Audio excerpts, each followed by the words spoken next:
welcome to Macau for the FIA GT World Cup qualifying session here on the wonderful streets of this island. It's the 71st Grand Prix of Macau, and we're all set for the first meaningful session of the weekend for the GTs to head out there on the circuit. Good morning to you. Well done for getting up or staying up wherever you are in the world. The session begins now. A 30-minute qualifying for the drivers to head out there on the circuit and get their action in. We've already had drama as well. We had a lock-up yesterday in a car half spinning down at the hairpin involving a red flag and the track blocked. But now they've got half an hour to get out there. We've been delayed for 30 minutes due to a red flag in the TCR qualifying that was just before us. Alongside me in the commentary box for this one is Omi. Omi, welcome. Nice to see the GT cars out here as well. Alongside FR, this is the big one. This is one of the three races that we have. But for the FIA, this is their second big one. The FIM and the Motorcycle Grand Prix. We have GTs and FR heading out there. And it's nice to see road racing still existing with these cars.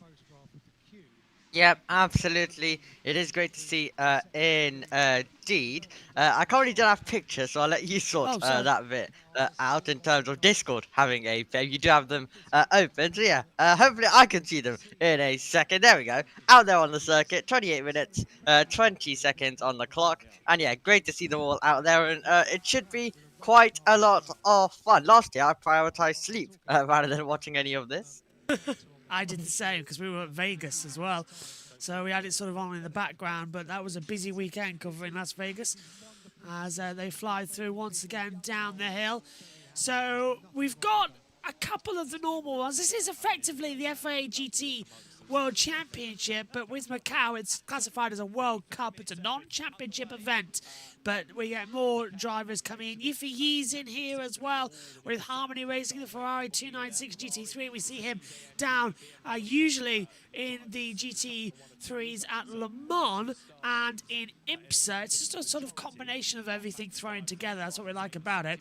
Alessio Piccarelli as well at the top for Absolute Racing. Lawrence Van Holt's in here as well. Ralph Aron, brother, of course, to Paul Aron coming in. And Sheldon van der Linde's in here. It's going to be really... And Daniel Lucadea, actually, who used to be in Formula 2, Omi. Nice to see that he's actually ended up in the GTs. But the problem is, with this circuit, the cars get bigger. The track has stayed exactly the same for 70 years. It's so difficult in order to get a lap time in before the red flag comes out. Yeah, absolutely. With the red flag predicted at some point as well, it definitely is incredibly hard to judge. Hopefully we don't have too many red flags and we continue driving behind with the schedule as well. Let's get this session fully going and keep it running as well as we've got lap times now beginning. Yep, as they fly on then through, this is on board with Piccarelli as well. Got a yellow flag out already, so that's not a great sign. That yellow flag down at turn 3 according to race control. So we'll keep an eye out. Red flag's out already. So that's because we've got Heinrich as well, and the 88 has smashed the wall. The track is blocked, and they're going to have yet another stoppage. The 4s come across of Thomas Freeing as well. The 77's in there coming in, and the track has got an option to go through, but the 77's got blocked. Omi, what happened? Well, let's take a look with Henrik. Then it's going to be too wide, and the wall is waiting there as well for you. And then he just goes straight into it, and then it blocks the entire road. And well, he tries to get it back going, and then puts it into the wall. And then, of course, we've got the track blocked with the red flag out now. And well, that's very annoying. We just got underway, but it seems like everyone's back to the pit lane. So red flag's out then, session suspended. Let's turn it over, save our voices, we've got a busy day. Let's turn it over to the lead, David Addison alongside Alan Hyde. At the back of the grid, so Laurin Heinrich, I'm afraid, suffers damage. More importantly, puts himself to the back of the grid. World Cup Germany champion as well a couple of years ago, so a very, very good driver, but unfortunately, well, this is the first laps they've had around the Gear circuit on a dry circuit, isn't it? And it's all gone wrong just a little bit too early for that car, and big disappointment. Red flag comes out. We've had a few of them today, haven't we? been a long, long list of stoppages. So everybody will return to the pit lane. And they'll go again, but Laurin Heinrich's car will have had enough damage to render that effectively order combat.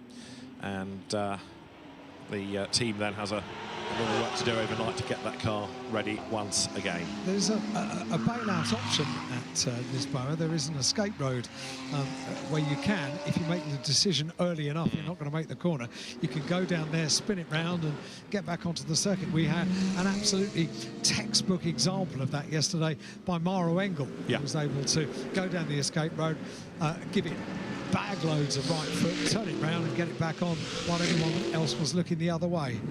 Isn't that part of the difference, though, between an old pro that's been here before and somebody making their Macau circuit debut, aka Laurin Heinrich, who didn't opt to do that, tried to make the corner. But you're right, he could have gone left. It's easy to say because it's all got to be done in a split second. I was going to say there's a split second that you can make the decision. So Heinrich, then the car's a runner at least, but coming back towards the pit lane, and the fact that it's moving is good news because there's not very much to tidy up, and therefore the session can get back underway on a short call. It wasn't a mighty hit, was it? No. It was a fairly gentle hit. The problem was that the car was spat back out into the centre of the circuit. It needed to get going. Still done quite a few €1,000s worth of damage, though. It might look cosmetic, but not millions and millions and millions. Not millions and millions and millions. No, you think positive. Yeah. So I think Laurin Heinrich will still have enough to go and buy one of your Kuromi T-shirts, should he care. I can tell you more about Kuromi. Go on. Oh, do you want me to? Absolutely. Okay. Well, absolutely. It's your reputation, not mine. So what I didn't get involved in yesterday was Kuromi's family. So Kuromi is a little rabbit released into the into Hello Kitty and Friends on the 31st of October for Halloween. But I didn't tell you the names of Mum and Dad. Mother is Mama and father is Papa. So a lot of thought has gone into the names of the family. Siblings, Romina, her mysterious older sister. Ooh. And friends, My Melody, that's best friend. And Hello Kitty. Right. And there is Adli Fong in the Audi of which we talk, with the Kuromi character emblazoned upon the side of it. Down the pit road he will come for the Uno Racing team. It's good to see the car is back looking 100%. Yeah, there was talk of needing to get a spare car, but I think when the team actually set to work, it wasn't quite as bad as first feared. And Kuromi, the evil rabbit, hadn't moved all the parts or anything like that, so they were easily able to get to work. There it is. It does look impressive. It's great. It brings happiness to people, and what can possibly be wrong about that? Love it. So the team doesn't have anything to do this time. It's not its car that was damaged. It was damaged yesterday when it charged the barrier quite spectacularly. Then number 51, the Ferrari from Harmony Racing of Daniel Serra, son of former Grand Prix racer Chico Serra. Other Ferraris in the entry for JFA and also Antonio Fuoco. So pretty much, I think everybody is back in now. So we are about a minute away from getting the session back live. The last driver down the pit road is James Yu in the other Uno Racing team Audi, sister car to that one.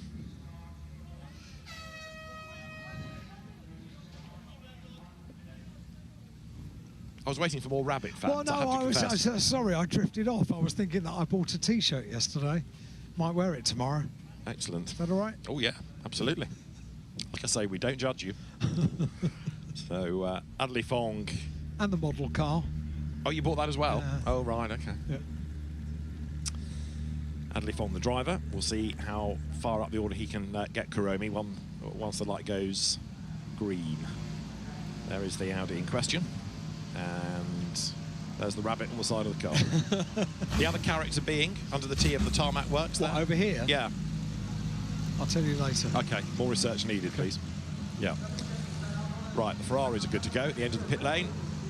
The yellow car being that of JFA and Antonio Fuoco. But Lamborghini's in the background. First time that Lamborghini has been here as a manufacturer for the FIA GT World Cup. And you've got, as the lights go green, Mr. Yeah, green light and away we go again then. Cars will venture onto the circuit. We haven't actually yet had, an official time set on the board.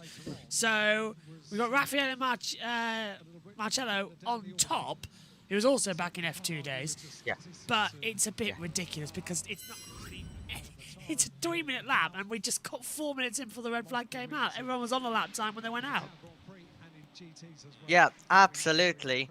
And it means that we're back out there again, and we're attempting to hopefully keep it green this time around. But yeah, really, really exciting field this. You would usually expect there to just be lots of random drivers who you haven't heard of, but no, lots of drivers which we can recognize from lots of places. So it's nice to see, and hopefully they're going to be able to put on a show here today on these famous streets as well for their one and only qualifying session that they get this weekend, and they only get 30 minutes as well, unlike Formula Regional that get 2 40-minute sessions. Still don't know why we need 2 qualifyings as well. It's a bit bizarre. I mean, yesterday's one was useless anyway. Yes, it really was. It was too wet. Today it will be much, much faster. But also, don't forget that the motorcycle, the 56th edition of the Macau Grand Prix for motorcycles, they were supposed to have a practice session yesterday and then 2 qualifyings today.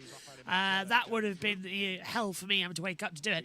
But the rain yesterday cancelled the practice session. So this morning they had their practice session, and now their one only qualifying takes place after everything else later on today. Fingers crossed that they're going to condense the timetable, because they do run back to back here, and we are running back to back. If it does interfere, obviously MotoGP takes the priority, and the session for the bikes will be uploaded later on. The Macau Grand Prix will have Julia Chusovic and Lizzie Whitmore joining us in the commentary box. Julia, of course, very expert journalist in her field as well, and Lizzie Whitmore, racer at Segment Racing under Maddie Patterson's guys, and also a road racer as well by heart. So she's a proper enthusiastic and knowledgeable one to get inside the commentary box and tell us how road racing works as well. And watch out again for Peter Hickman to try and do some domination. You can already see some oil on the circuit that's been washed up from earlier on, previous red flags. Now, Omi, we're going to start, and hopefully we'll see the BMW start to get some lap times in as they head down the back stretch. Now they've got time to really go for it. Yeah, absolutely. Now they're going for it again, and hopefully they'll be able to continue going for it as well. Well, due to timing factor this week, wasn't successful in getting anyone for Formula Regional. But what I will say, for the future, we have got some connections now with F2, F3, Freco drivers as well.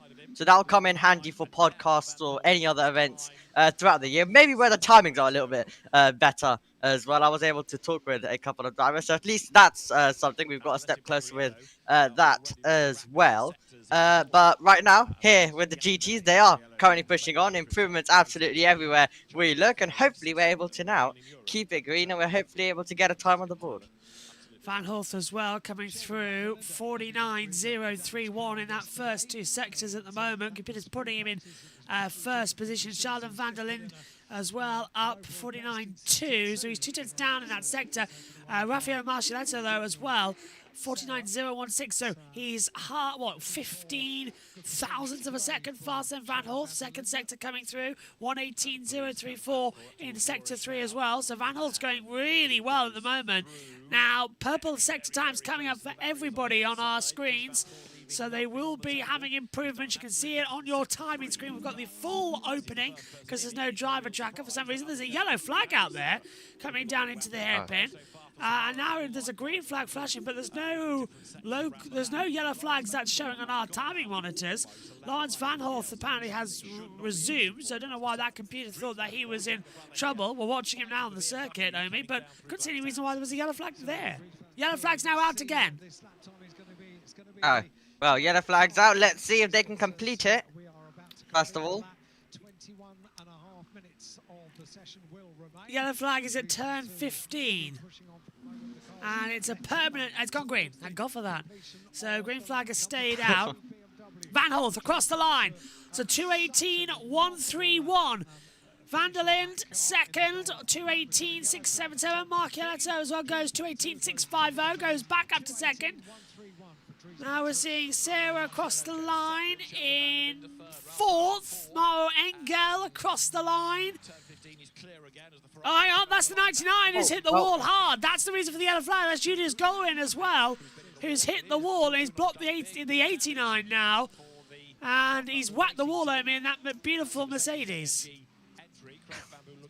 Absolutely. Second person to do that, but luckily able to keep it going. So hopefully able to bring it back to the pit lane as well, as you have Engel going to second position momentarily now. Dries Van Horst has gone fastest, by the way, for the WRT team, the BMW M4 GT3. So he's faster than Lawrence Van Horst out there. Daniel Ricciardo is up into 5th position. Here's the 89. That's his lap time ruined for Augusto Farfus as well. 14th now, the computer's predicting him, but I reckon he'll... No, he's going to go for another lap time. I thought he might box, but he's going to stay out there. So he's hit the wall, turn 15. That's at the top of the hill. Farfus crossed the line, 15th, and that's because everyone's still keeping it out there. At least we'd have to red flag the session, but that beautiful Mercedes-Benz GT3 Evo has absolutely been destroyed as the 25 Porsche goes back through. Yep, absolutely. Vantor continuing on as well. So let's see what lap time he's going to be able to put on the board. It seems like he's down this lap around, however, by 5 seconds. So not expecting anything this time for him, but then he'll continue pushing on as well. I love how the initials as well, because the two Van Horst brothers are in here as well. Dries Van Horst is, and the 99, he just went straight in. It is, yeah. Just straight into the wall. There. Yep, absolutely. Straight in. Lucky not to... We saw that yesterday in the FR, in their qualifying session as well, just going losing the rear, so it's a difficult part to do it. Sheldon van der Linde as well has just gone fastest with a 2:17.878, so the WRT team are currently first and second, as we now see Mauro Engel in that 130 car. Heading down, Farfus in the 89 as well. That was number 1 of Raffaele Marcialetto as well. Yiffy Yee's up into 8th position as Antonio Foucault goes up into 6th. Here comes Mauro Engel. Farfus behind him. Eduardo Mortara has gone up into 6th. Daniel Ricciardo goes into 4th place as now. Eduardo Mortara, of course, for this weekend, the SJM VSR Racing double winner on the streets of Macau back in the Formula 3 days for Eduardo Mortara. Now he's shifted over to the GT World Cup.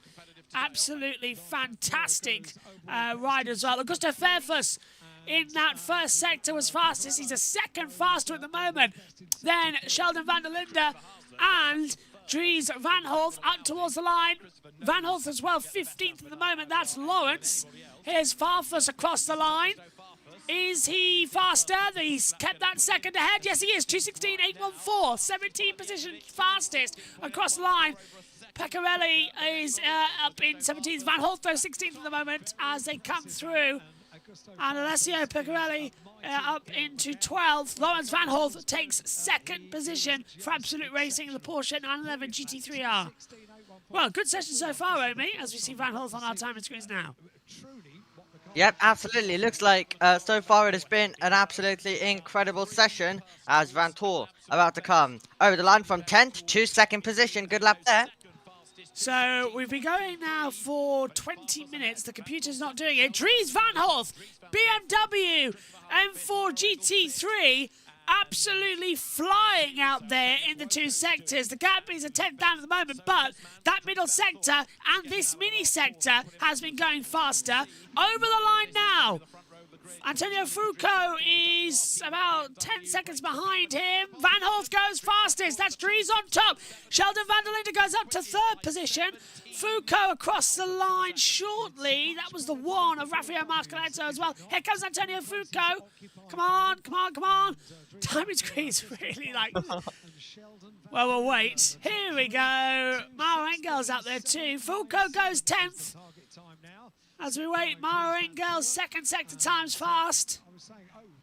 But Fulco up into second position. Mortara up into 9th position, 5 places faster. Here's Mara Engel and pole. 2:16.764. Of course, there's a qualifying race to take part. So they have qualifying, then they have the qualifying race, and then we had the main race on Sunday with the results from the qualifying race, which is a bizarre way, but that's how Macau works, I mean. Yeah, kind of like how the F1 sprint format was in 2022, where we set the grid for the Saturday race, and then of course that sets the grid for the main race as well. But yes, just normal Macau stuff, really, with how the format works as well, including for the Formula Regional, the 2 qualifying sessions, which we don't really understand or we don't think really is necessary, as we see more laps coming to a close now. Picarelli goes into 8th position, 7 places faster. Dries Van Horth on a lap time. Now he was fast in, he was personal best sector 1, fast in sector 2, and down in sector 3, but only by 1,000th of a second. The computer's predicting him to go fast. Got 2 more sectors left here at Macau, so it's still looking good. Now 42 thousandths down in the middle sector. Sheldon van der Linde's 4/10 down as well, so he's not going to go up there as well. We should have had another van der Linde in this one, but there's only Sheldon, so I don't know what's happened to the 24th runner as well. So Van Horth into the last corner now. 42 thousandths the difference at the moment. Mara Engel currently on provisional pole position. Van Horth across the line. Van Horth goes fast. It's 2:16.562. Now what about Sheldon van der Linde? He's next across the line. He's decided to come into pit lane. Raffaele Marcoletta goes top. Wow, 2:16.509. He's still got the speed for the F2 days. He should have been in F2 mainly, but that was a stunning lap. 53 thousandths faster than Dries Van Horth. Yep, absolutely brilliant stuff as well. And it's quite weird how much we can hear the world feed here at Macau.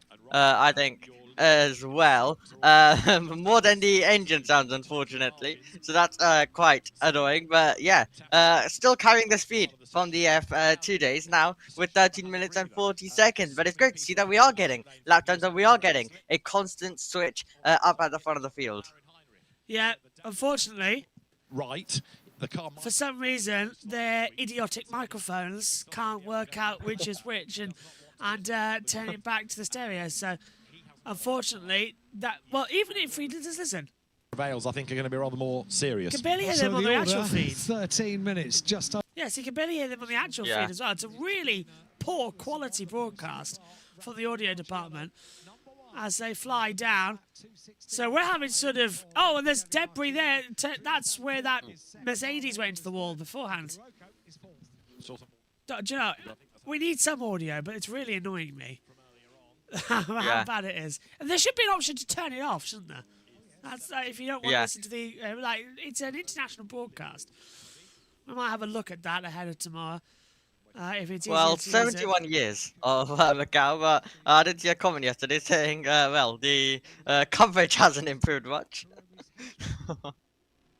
It has not, has it? No, that's why I sort of want to bring it on board, because it really is shocking.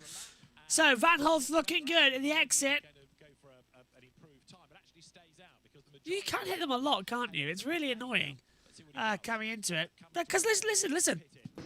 And Dries Van Horth, even though he'd done 3... You can't even hear the cars. They were going right in there, and you can't hear them as well. It's better on the GT3. Sorry, it's better on the FR broadcast, I think, Omi. You can actually hear the cars a little bit more. But the GTs, listen. Daniel Serra in the Ferrari 296. Barely hear it. Barely hear it. The commentators are louder. And that's not how it should be. The cars should always be louder than the broadcasters. That's how we try and do it. Yeah. Oh well, 11 minutes to go. Let's just see if we actually get this stopped, because now we're going to have an FR delay, aren't we? At 7. What time was their session supposed to start? It's 6:50. So already we're behind. We're going to be quite quick as well. So yeah, might be another delay to the second part of the broadcast. 51 is out there on the circuit then, still running in some times. This is Daniel Gardo Sierra And he's on an outlap at the moment. Most of the field are, actually, to get it all sorted. I wonder, do you know, I want to try, well, we've got only one car on the circuit. I want to try if that website, the actual Macau stream actually is able to, you know, turn off their commentary. Because if it is, we can just swap to them for the rest of the weekend and turn off the commentary and have our audio back on the track. I doubt it, though. Yeah, it doesn't look possible on the live broadcast. That is a shame at the moment. And also, we tried in the night to just record the audio. Yeah, one thing I it's all in noticed. Chinese. Go on. Yeah. Yeah, also I noticed in the highlights they posted them on the YouTube channel without commentary as well. Oh, for God's sake. I don't get it half these days. Found that quite interesting. There we go. Let's just get my live timing screens back on up here. As Van Horth, who's in 7th place at the moment, then has a lap time. I mean, it's not that. It is bad. It is very bad. The quality of the broadcast, the cameras have improved, but the audio and the commentary level, it's still basic, isn't it? It's not the greatest. Better than it was. Yeah.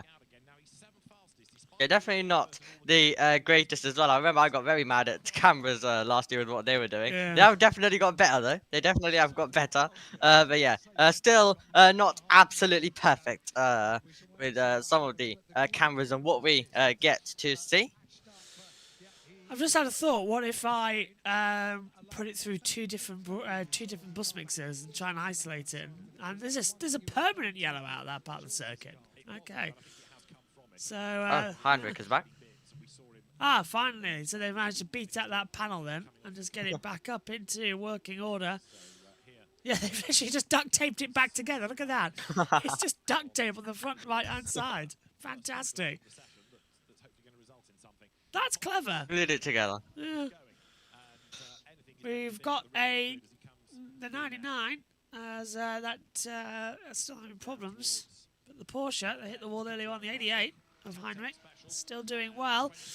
Over the line and puts himself 17th in the Schumacher CLRT Porsche 911 GT3R 992.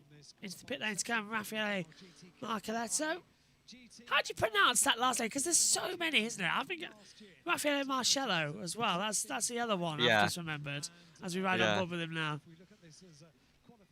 Yeah, definitely the second. Yeah, definitely does work in terms of that. But yeah, when you come to Macau, lots and lots and lots of different names. Absolutely everywhere, and definitely can be hard to work certain ones out. It's really funny actually because this first sector of the track that we see here, this is actually, you can race Formula 1 cars on it.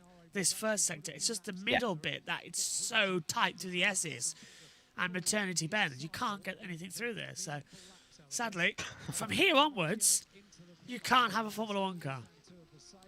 Well, I'd say this is still alright, isn't it? It would be one crazy event if Formula 1 decided to come here. Of course, Formula 3, the highest level that was allowed around this place as well. They've rolled it back to the Formula Regional, but the Formula Regional still faster than what Formula 3, of course, had a few years ago around this place. And the car that was used back then as well. So speed has definitely been increasing a lot. Van Holt's locked up there as well, so he's going to go into the wall. But yeah, smaller cars, faster through the corners, and I think it just all works better. But still, surprisingly, the GT cars, not that far off the time of the FR cars at the moment. Love to see what they're going to do in dry conditions, of course. We had a rainstorm blow in, very unusual for Macau Grand Prix. Usually we come here and we barely use the wet tyres. But there has been a couple of rainstorms and cyclones flying in. Now it's all better as Lawrence Van Horth drops down the hill through the hairpin and then back down.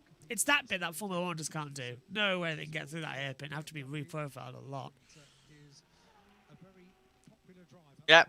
And then what? Do you have a random driver trying to make a move as well up the inside? Lance, And then blocking the road? Lance Stroll. So, Lawrence Van Holt, P7 at the moment with 6 minutes to go on the clock. What time has he got to give us through the last corner, over the line?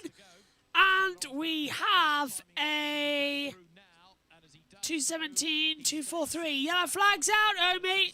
Turn 18. One thing I've noticed here, actually, is that we get 3 green lights instead of 2 green lights. Weird, isn't it?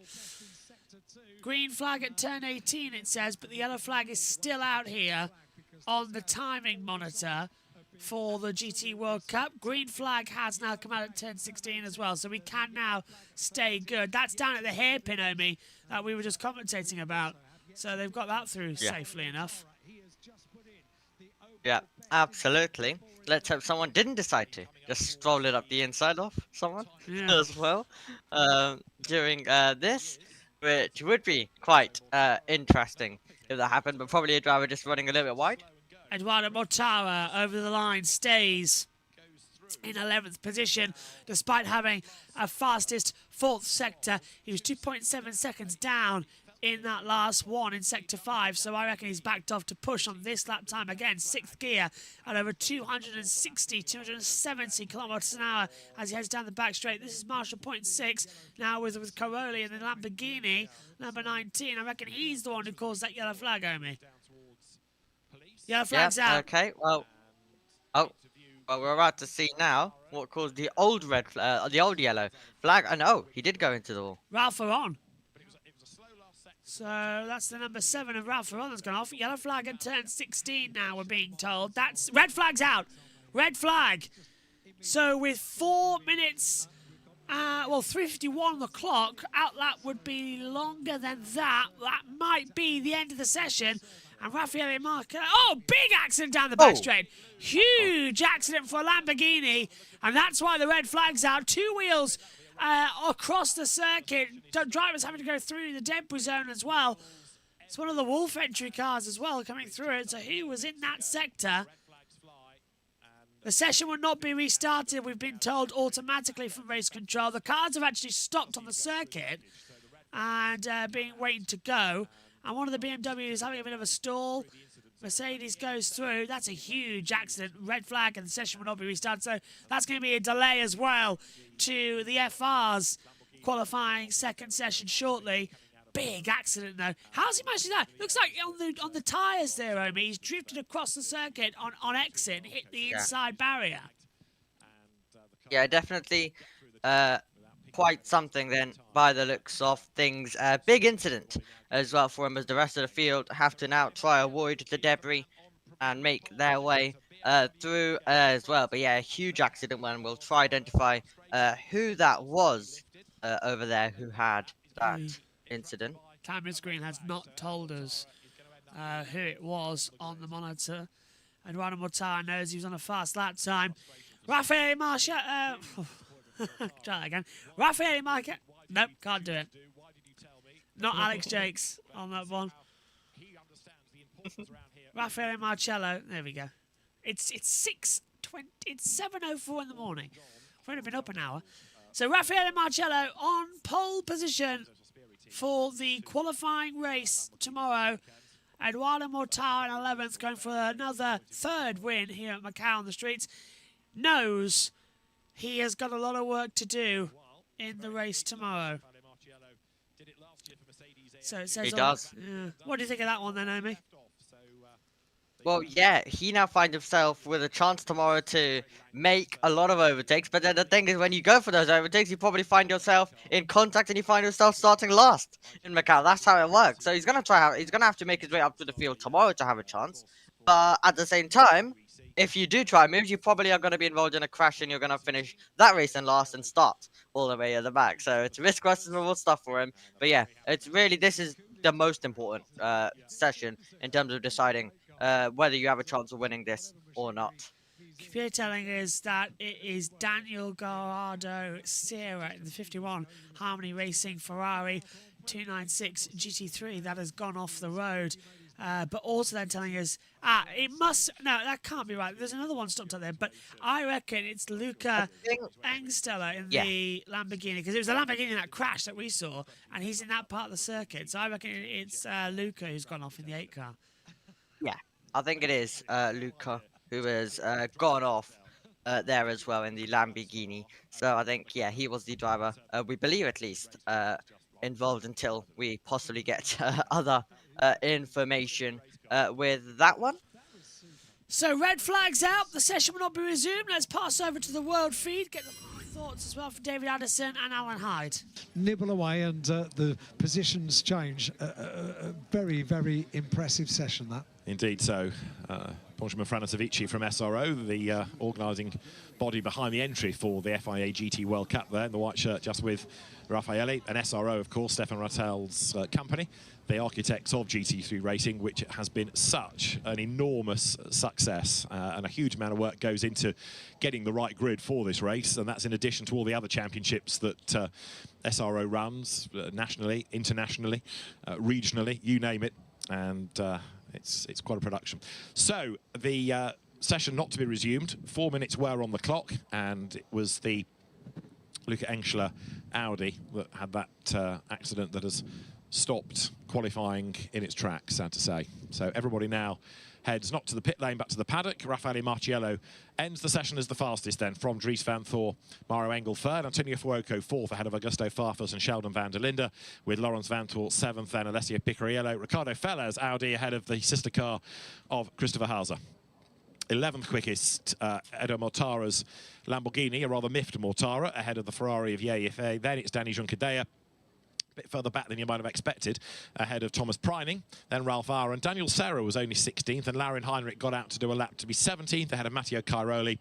Adley Fong and his coterie of animals, 19th quickest, ahead of Luca Engsteller, then James Yu, Leo Yi, and Jules Gounon not getting a lap time in because of the damage to the Mercedes. And tomorrow, we'll have them racing for the qualifying race for the 2024 FIA GT World Cup.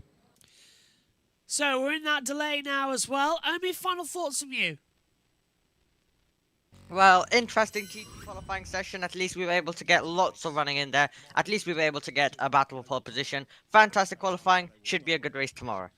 The qualifying race for the FIA GT World Cup will be tomorrow morning before the Formula Regionals head out there as well. That's our next coverage here on JB Motorsports. A little bit of a delay. Join us for that shortly. Thanks for your company. We'll see you again soon. Take care. Bye-bye.